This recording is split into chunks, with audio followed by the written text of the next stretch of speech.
Hello, good evening, doctors. Yes, today, without any delay, we are going to start with the topic of the December 2024, that is paper 2 MCQs. Okay.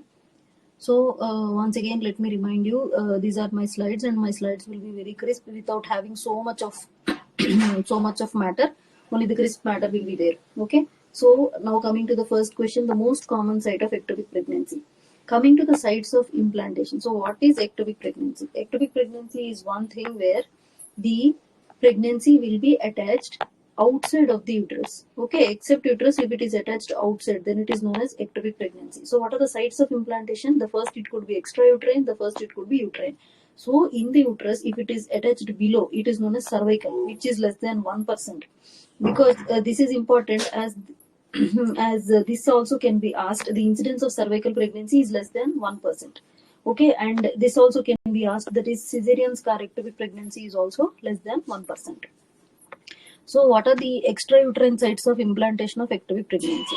The first is the tubal ectopic. The most common is the tubal ectopic pregnancy, that is 97%. In that, the most common is the ampulla.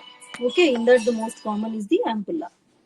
Okay, in that, the most common is the ampulla, that is 55%. So, why the pregnancy is more common in the ampulla? Because see, this is the fallopian tube, and here these are the fimbriae, and this is the isthmus, this is the ampulla. The fertilization takes place at the ampulla. That is the reason why there is more chance of attaching there itself, that is at the ampulla region. That is why the ampullary portion of the fallopian tube is the most common site for ectopic pregnancy. Okay. Next, second question. Uterine leiomyoma is least likely to undergo. What is uterine leiomyoma? Uterine leiomyoma is also known as fibromyoma. Okay, fibromyoma. So, what is least likely to undergo? You can see the fibroid, it can undergo many changes over a period of time. Most common clinical presentation of the fibroid is asymptomatic. Okay, about 50% of the people will not have any symptom if they have fibroid. Later on, after many years, these fibroids may undergo some secondary changes. So, what are those changes? The first one is the hyaline change or cystic degeneration and atrophy. So, most important changes are, number 1 will be atrophy, number 2 will be degradation or degeneration, number 3 will be the hyaline or cystic change, and number 4 is calcification, number 5 is malignancy. Okay, these are the things where you can see the future of fibroid. Okay, in that malignancy is the least. In the malignancy, so what is the most common malignancy that occurs in the fibroid? That is sarcomatous change. Sarcoma will be there. If the fibroid, if it wants to go to a cancer, it may convert into sarcoma. So, the sarcoma is also very less, that is less than 0.5%. In some reference books, it is given like 0.1%, but most of the things accepted is less than 0.5%. So now here we can see what is the least likely to undergo, that is a malignant change, less than 0.5%. And coming to the red degeneration, it occurs in the pregnancy. Okay, red degeneration, it occurs in the pregnancy. So this is about the second one. Next comes the third question. Which of the following structure is most susceptible to the unintentional damage during hysterectomy? Unintentional damage during hysterectomy. Which of the following is most susceptible? Okay, so you can just have a look about the types of hysterectomy here, where you can see total hysterectomy, subtotal hysterectomy, pan hysterectomy, extended hysterectomy, and radical hysterectomy. So what is total hysterectomy? Total hysterectomy is removal of the entire uterus. But what is subtotal? You will be removing the body or the corpus and leaving the cervix. So if this is the uterus and this is the cervix, if you remove all this, that is total hysterectomy. If you remove only the corpus, then it is a subtotal hysterectomy. Okay. Then what is pan hysterectomy? Pan hysterectomy is if you remove the uterus, fallopian tubes, and ovaries, then all these are removed, then it is known as pan hysterectomy, the famous surgery which we called as hysterectomy plus bilateral salpingo-oophorectomy. Okay, so In such conditions, what is the most susceptible structure to have an injury is ureter.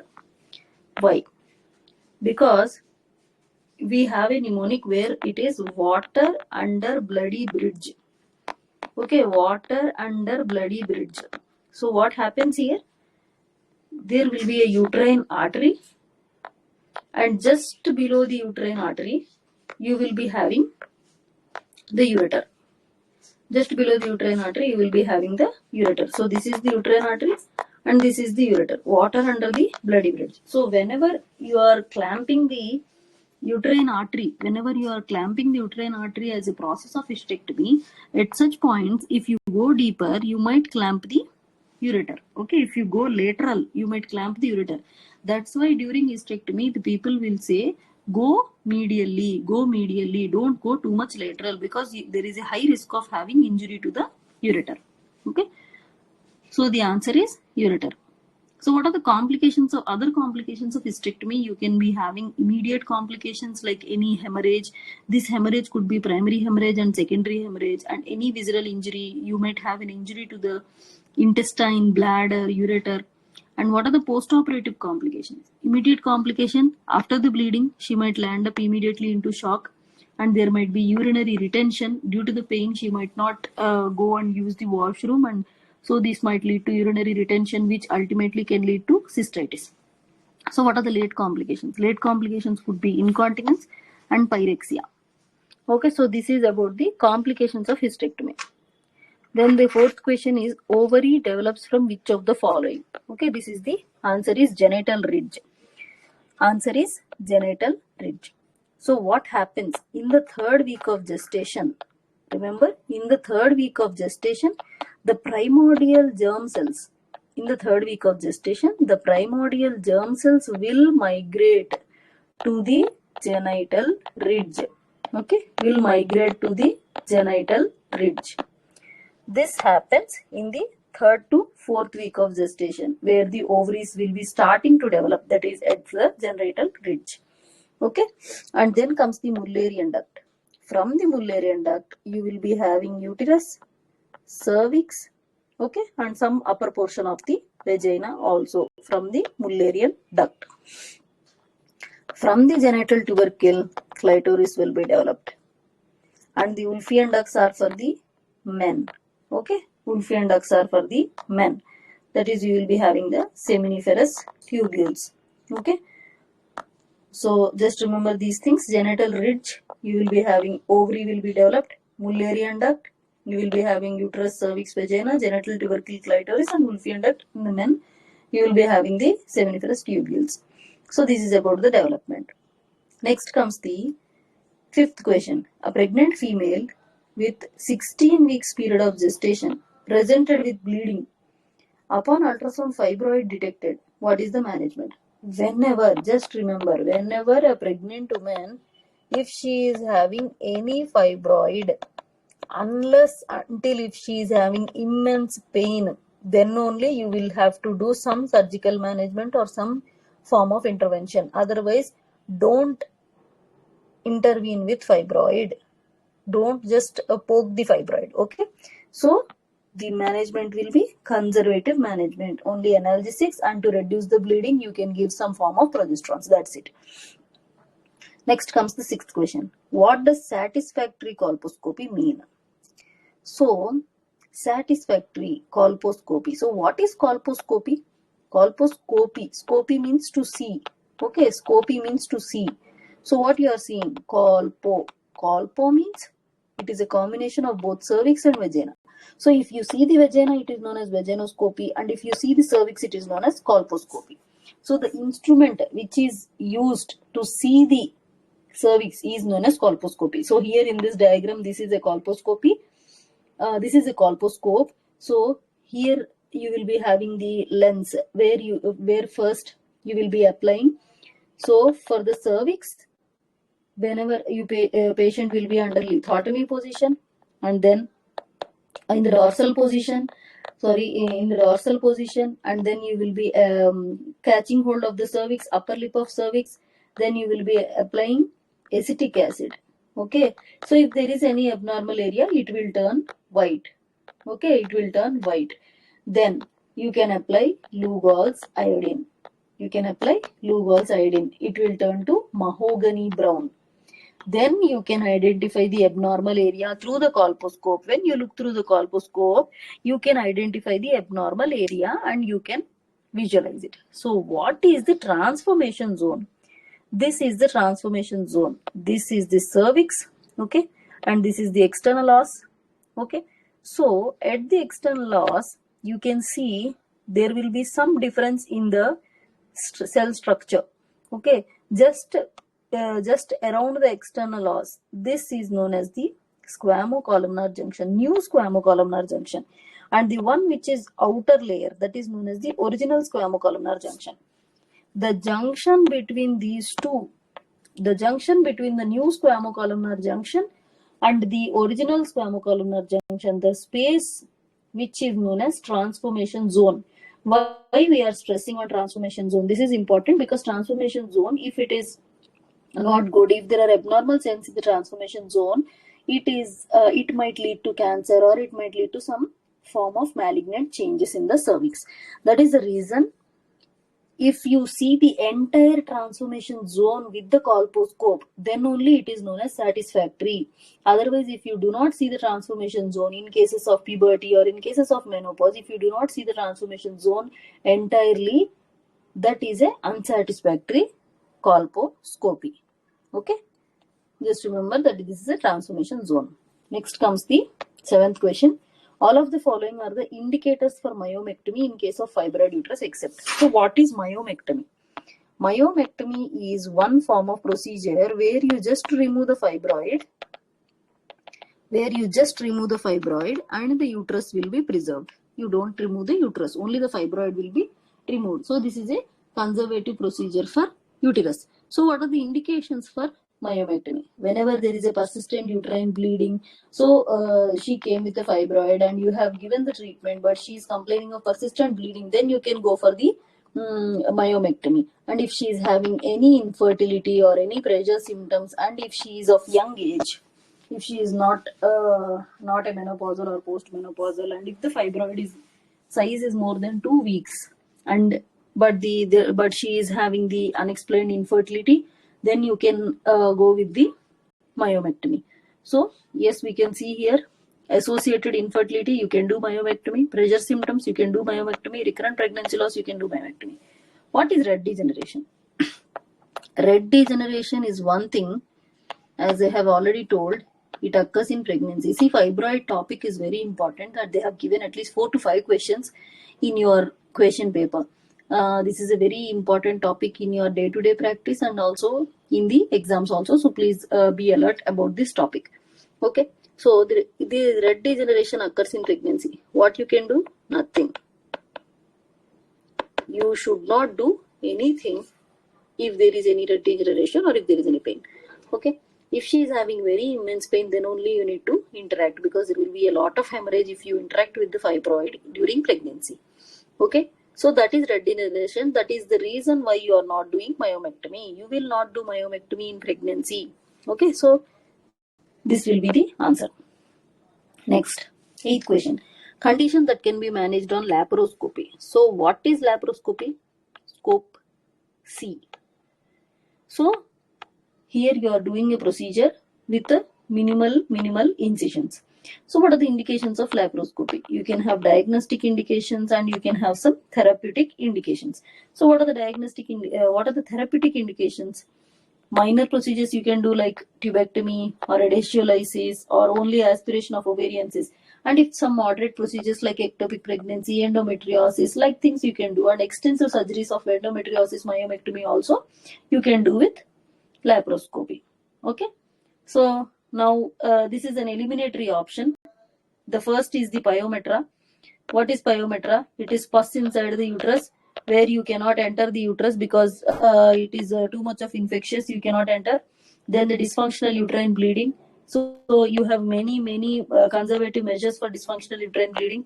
You have no need of laparoscopy. Next comes the carcinoma cervix. Laparoscopy, you cannot manage carcinoma cervix because it is a very extensive procedure for oncology, and the carcinoma service mostly it will be by the chemo or radiotherapy. So you cannot do laparoscopy. The next remaining is endometriosis. Here you have seen the major is endometriosis. Okay. So this is a trial and error method of the this one. Okay, I have given you the tabular form of what are the contraindications, advantages and disadvantages. I will upload the PPT in the app. You can just go through it. Next comes the 9th question. 16-year-old female presents with primary amenorrhea. Examination shows a short blind vagina and absent uterus. The next investigation of choice. Just remember one thing. 16-year-old, if she is coming with primary amenorrhea. Okay, just let's say irrespective of the age group.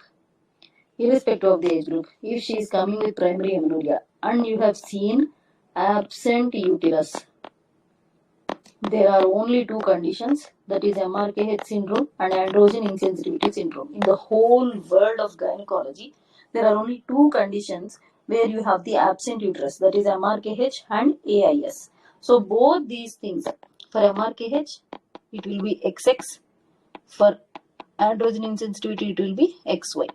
Okay, to differentiate, only thing you can do is karyotyping. Okay, that is the answer. So karyotyping will be done to differentiate between MRKH and androgen insensitivity syndrome. So what is MRKH? Here you can see. So what you are doing here, the Mullerian ducts will be there. As I have told you before, from Mullerian ducts you will be having uterus cervix. So this Mullerian ducts, they remain unfused. Whenever they fuse, they form the tubes, ovary, uterus, everything. But if they are not fusing, you will be having a major gap that is known as absent uterus. Okay, that is known as the absent uterus. Here you can see. Okay, they have not fused. They have just stopped here. So this is an absent uterus. That is the reason why you are doing the karyotyping, to see. So this short blind vagina is the vaginal dimple. Okay.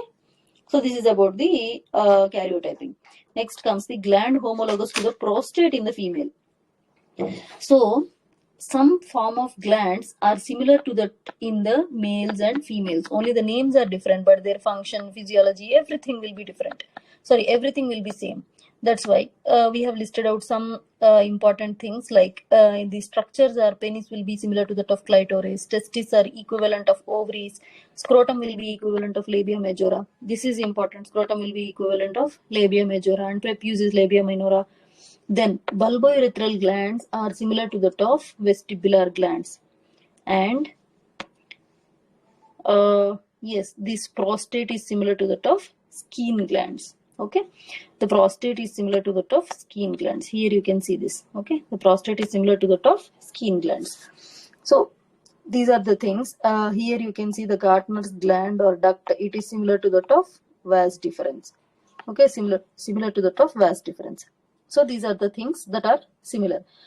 Just you can pause the video and you can see what are the homologs or familiar structures of the male and female. Because there is a potential of asking the other thing, that is bulbourethral gland also they can ask. Next comes the 11th question. Okay.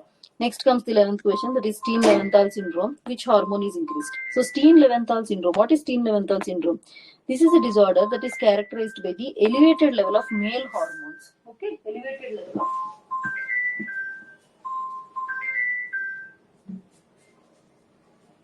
So it is an elevated level of male hormones and infrequent or absent ovulation.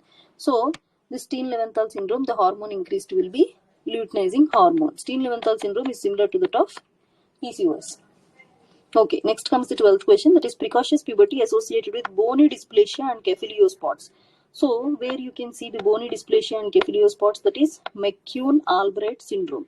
Okay, so these are the features where you can see that is GS protein activating mutation will be there, cyclic AMP. Precocious puberty, Kefilio spots and fibrous dysplasia can be seen. So what is the treatment of McCune-Albright? That is aromatase inhibitors, SERM. Okay, so this is about the McCune-Albright. Which of the following is true about wandering fibroid? So wandering, the name itself suggests it won't attach to anything. It will be just roaming. Okay, so the name itself suggests neither attached to the uterus nor to the surrounding viscera. Next comes the 14th one. The first sign of sexual maturation in the girl is, it is enlargement of breast. Enlargement of breast is known as thelarchy. Enlargement of breast is known as thelarchy. So this is the first sign of sexual maturation in the girl.